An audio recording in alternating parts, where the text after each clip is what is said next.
I spend most of my time working the farm, but when I do go online, it's usually just to lurk in farming subreddits. People trade tips about soil, feed, tractors, irrigation hacks, real, practical stuff. That's the kind of thing I'd usually read. Never thought I'd be posting in a place like this. But after what happened last summer, I've got a story that doesn't fit anywhere else. We live out in eastern Nebraska. Not the prettiest land in the world, but it's ours. About 50 acres of corn, some cattle, and a handful of chickens that my wife insists on keeping, even though the damn things attract every coyote for miles. Our house is nothing fancy. 2 stories, old white siding that peels no matter how many times I paint it, and a tin roof that rattles when the storms roll through. Out back, there's a small barn and a half-collapsed shed that my kids think is haunted. Most nights, after the kids are asleep and my wife is in bed, I sit out on the porch. It's my spot. I've got an old rocking chair, a cooler for a beer or two, and my iPad. That tablet's basically my one luxury. I use it to stream rodeos. Sounds boring to most, but there's something calming about watching riders hold on for dear life while I rock in the dark, listening to the crickets. And it is dark out here. That's the thing about living this far out.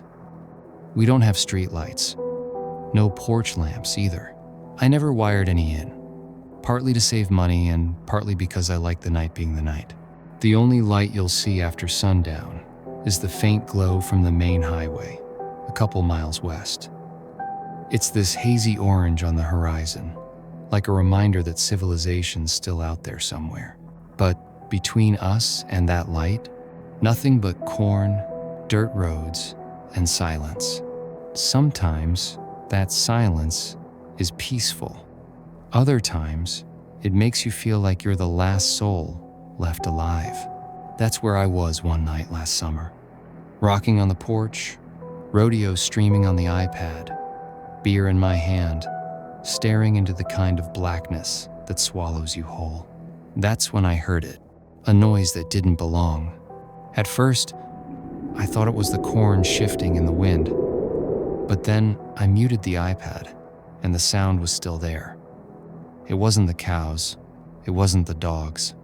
It sounded like a coyote at first, but the longer I listened, the more wrong it felt. The howl stretched on too long, broken and uneven, like somebody trying to mimic a coyote and failing. The pitch bent in ways that made my stomach turn. That's when the chill ran down my spine. I leaned forward, straining to listen, just faint enough to make me doubt myself. And then, clear as day, that cold shiver hit my spine. Not because of the temperature.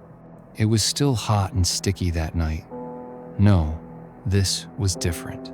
This was the kind of chill you get when you know, deep down, that you're not alone.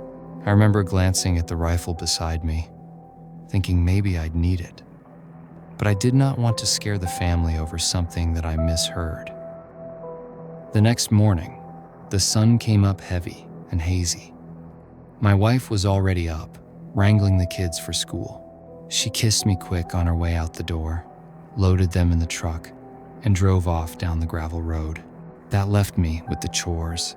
I grabbed the feed bucket and headed toward the coop. Right away, I noticed the dogs weren't acting normal. Usually, they bolt ahead of me, sniffing around for rabbits or chasing after crows.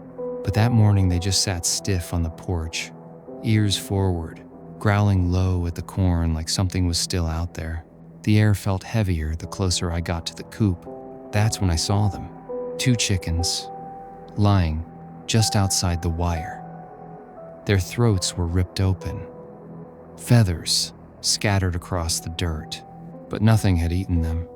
Not a bite, just killed and left there. Coyotes don't do that. Dogs don't do that either. If it was a predator, it would have taken them. I stood there a long while, staring, trying to make sense of it. My stomach knotted up, even though the sun was already beating down hot. Finally, I cleaned up the mess and buried the birds out by the fence line. I didn't tell my wife when she came back later that morning. Didn't see the point in worrying her. Better to let her think it was just another day on the farm. But the image stuck with me all afternoon. Every time I passed that coop, I couldn't shake it. By the time night fell, the feeling hadn't gone away. That same night, I was out on the porch again. The kids were asleep upstairs. My wife had gone to bed early. I stayed up later than usual, rocking in my chair with the iPad in my lap, watching a rodeo rerun. The kind of thing I could watch, half asleep, beer sweating in my hand, dogs stretched out at my feet. It was close to midnight when I heard it. My sister's voice, clear as day, calling my name from the corn. Daniel? I'd had a couple beers by then, just tipsy enough that the fear didn't hit me right away. For a moment, I actually felt relief. Emily lives out of state, but she visits every now and then. I thought maybe she'd come to surprise me, so I stood up, called back her name, even leaned over the porch rail, squinting into the field like maybe I'd see her walking up the drive. But then, it hit me. Emily had told me earlier that week she was out of town. A teacher's conference, 3 hours away. That's when everything from the night before and the dead chickens that morning came rushing back into my head. And the relief I felt a moment ago turned into ice, the kind of ice that crawls up your spine and doesn't let go. The voice came again, closer this time.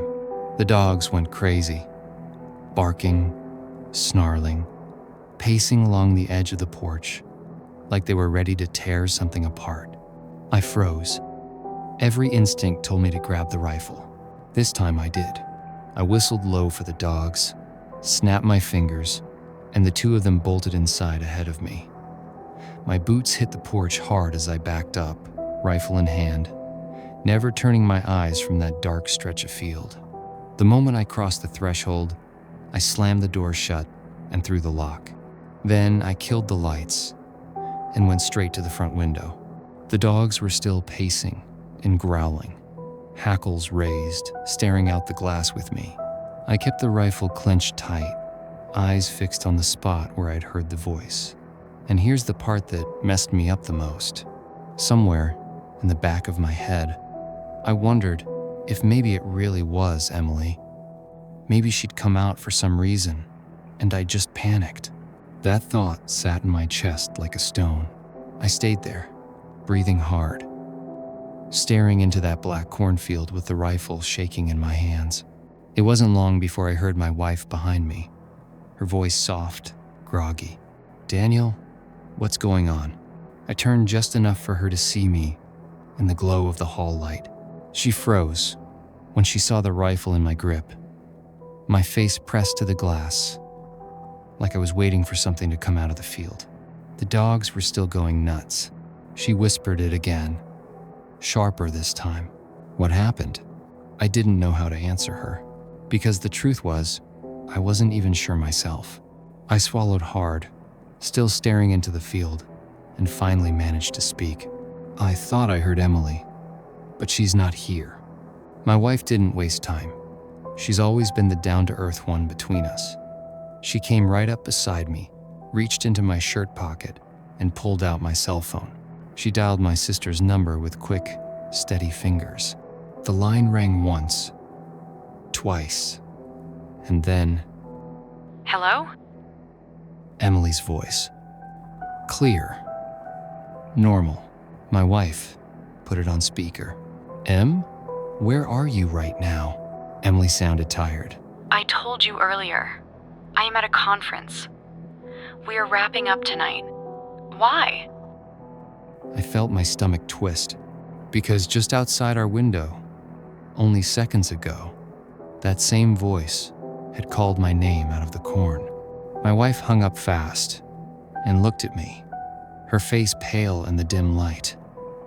No more joking, no more doubt. She knew, and before either of us could say another word, we heard it again. Daniel.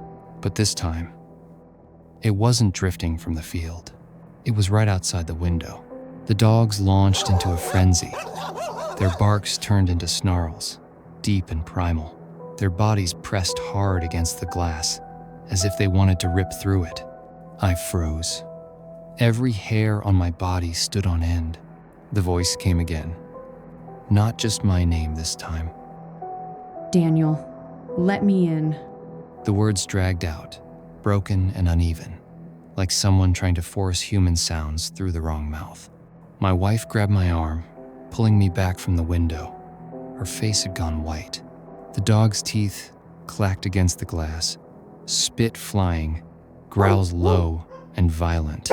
That's when I heard it. Heavy, fast steps pounding across the porch.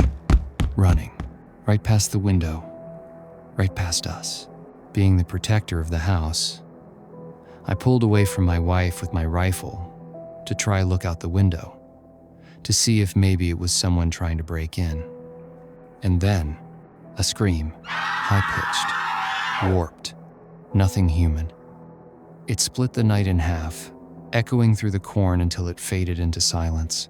The dogs went still. The air went dead. My wife and I stayed downstairs on the couch until the sun came up.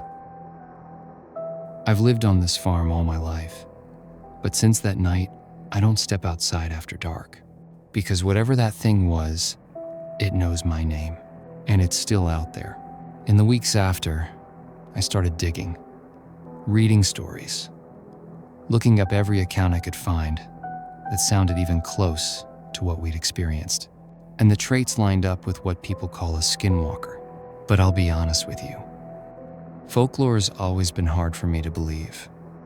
I'm a farmer. I deal in things I can see and touch. So was it really a skinwalker? Was it something else? A demon, maybe? I don't know. All I know is what I heard, what my wife heard, what my dogs saw. I'll leave it to you, this forum, to decide what really came to my farm that night.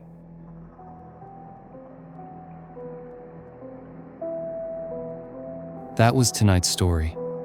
A farmer who swears something unnatural came to his land and left him questioning everything he thought he knew. Skinwalker? Demon? Or something else entirely? Let me know what you think down in the comments.